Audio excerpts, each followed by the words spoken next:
Magic Emperor Chapter 14. Plop-plop, sama seperti bagaimana bayi bernafas, setiap tetes darah mendarat di batu dan menghilang pada saat berikutnya. Batu itu mulai berdenyut dan sensasinya semakin kuat dengan setiap tetes darah. Zuo Fan tersenyum kejam dan mendorong lebih banyak darah untuk batu giok itu. Jika dia ingin memurnikan bayi darah, dia perlu memandikannya dalam darahnya sampai roh darah menyelaraskan pernapasan dan detak jantung mereka. Detik-detik mengalir saat darah Zuo Fan menipis, tetapi roh darah tidak pernah terpuaskan, melahap semua yang dia berikan. 19.459.002. Zuo Fan menjilat bibirnya yang kering, semakin pucat saat pikirannya mendung. Dia tahu kehilangan darah terlalu besar, tapi dia sudah melangkah terlalu jauh sekarang. Hanya ada satu kesempatan untuk memperbaiki bayi darah. Jika dia berhenti, itu seperti membuang anak kecil. Zuo Fan akan menganggapnya meninggalkannya dan tidak akan pernah menyetujuinya lagi. Inilah mengapa tidak ada jalan kembali setelah Zuo Fan memulai prosesnya. Setelah 1 jam, Zuo Fan merasa dunia berputar. Jika dia berani melakukan ini, itu akan membahayakan hidupnya. Jika hidupnya berakhir, roh darah akan kehilangan maknanya. Saat dia mempertimbangkan untuk meninggalkan proses, perasaan yang tak terlukiskan muncul di hatinya. Zuo Fan tercengang, kemudian sangat gembira. Pikirannya dan roh darah sekarang terhubung. Dia memegang batu darah dan mengaktifkan seni transformasi iblis. Black Yuan Qi menyelimuti batu dan untaian darah meninggalkannya untuk memasuki Zuo Fan. Akhirnya, batu darah itu pecah dengan suara keras dan tembakan cahaya merah ke tubuhnya. Zuo Fan memeriksa dengan gembira dan melihat bayi merah seukuran telapak tangan beristirahat di dantiannya. Melihat matanya, bayi itu membuka matanya lalu pergi tidur. Ini bayi darah. Setelah beberapa saat tertegun, dia melompat kegirangan. Dia tidak pernah berpikir akan begitu mudah untuk memurnikan bayi darah. Meskipun dia berhasil, dia kehilangan terlalu banyak darah. Ketika dia berdiri, kakinya menjadi lunak dan menyentuh tanah. Tapi bahkan itu tidak bisa menghapus seringai dari wajahnya. Sekarang aku memiliki bayi darah, langkah selanjutnya adalah mempelajari seni bela diri untuk belajar. Telapak darah, seni bela diri peringkat fana menengah. Telapak tangan akan menghujani darah seseorang dan membalikkan alirannya. Berkat juga memiliki bayi darah, itu sekarang cukup buas bahkan untuk merusak esensi darah seseorang. Meskipun hanya peringkat fana menengah, kekuatannya sekuat seni bela diri peringkat fana tinggi. Bahkan mungkin melampauinya. 10 hari kemudian, pintu terbuka dengan derit dan Zuo Fan keluar sambil menyeringai. Kapten Pang bangkit dan menggosok matanya. Kenapa lama sekali? Cai Manor sudah mengirim seseorang. Melihat Pang Tua yang lelah, Zuo Fan tersenyum. Pang Tua, terima kasih atas kerja kerasmu, kakak beradik.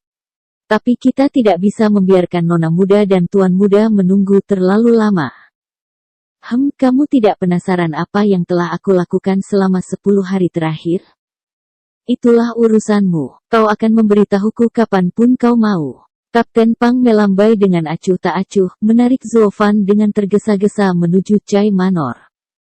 Zuo Fan tersentuh melihat pria kasar ini. Meskipun tidak saling mengenal lama, Pang Tua memiliki kepercayaan penuh padanya.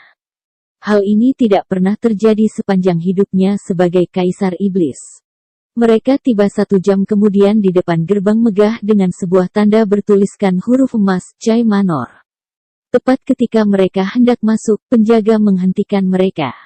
Berhenti. Siapa kau berani memasuki Cai Manor? Kapten Pang menggenggam tangannya. Hahaha, aku kapten penjaga klan Luo, Pang Yu, dan ini adalah pelayan klan Luo, Zuo Fan. Nona muda dan tuan muda aku adalah tamu di rumah kamu. Zuo Fan terkejut. Sejak kapan dia menjadi pelayan klan Luo? Pang Yu tahu apa yang dia pikirkan dan berbisik. 8 hari yang lalu, anak buah klan Cai datang untuk mengatakan bahwa kamu adalah pelayan klan Luo. Nona muda pasti telah melakukannya. Selamat, saudara Zuo, hehehe. Menggelengkan kepalanya karena ketidakberdayaan, Zuo Fan tersenyum pahit. Dia tidak ingin menjadi pelayan, tetapi untuk mempercayakan keselamatan saudara kandung ke klan Chai dan membebaskan dirinya dari iblis hati. Bagaimana mungkin Kaisar Iblis yang agung menjadi pelayan klan yang lemah? Tapi sama seperti bagaimana dia memandang rendah klan Luo, begitu pula para penjaga Chai Manor. Kedua penjaga itu menembakkan sebuah tembakan. Tatapan penuh penghinaan, dua lainnya muncul untuk menipu jalan mereka ke makanan gratis. Hei, apa yang kamu katakan?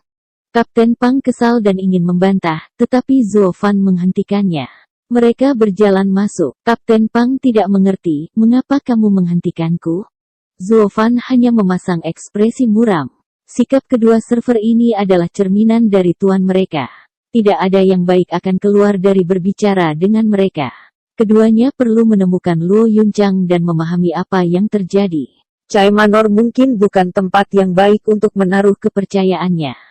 Setelah beberapa penyelidikan, mereka tiba di kediaman saudara kandung.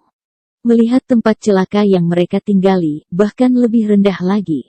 Daripada ruang kedai, Kapten Pang mengutuk mengapa klan Chai memperlakukan nona muda dan tuan muda seperti ini. Mereka bahkan lebih rendah dari tamu. Bukan hanya itu, mereka bahkan tidak menganggap mereka manusia. Zuo Fan merasakan amarah yang menggelegak di dalam. Jika bukan karena ketidakadilan saudara kandung, maka karena membuang waktu dan tenaganya. Ayo masuk. Zuo Fan bergegas ke samping Kapten Pang yang sedang terburu-buru untuk membuka pintu. Di dalam, mereka melihat Luo Yunhai duduk di tempat tidur dengan kecewa, tanpa antusiasme seperti biasanya. Tempat itu kasar, hanya dengan kursi rusak dan meja rusak. Mata Kapten Pang berkaca-kaca. Tuan muda, jangan sedih. Nak, di mana adikmu? Zuo Fan belak-belakan, tanpa simpati. Sepertinya pemukulan Zuo Fan membuat bayangan di hatinya. Luo Yunhai yang tak bernyawa menggigil dan terbangun.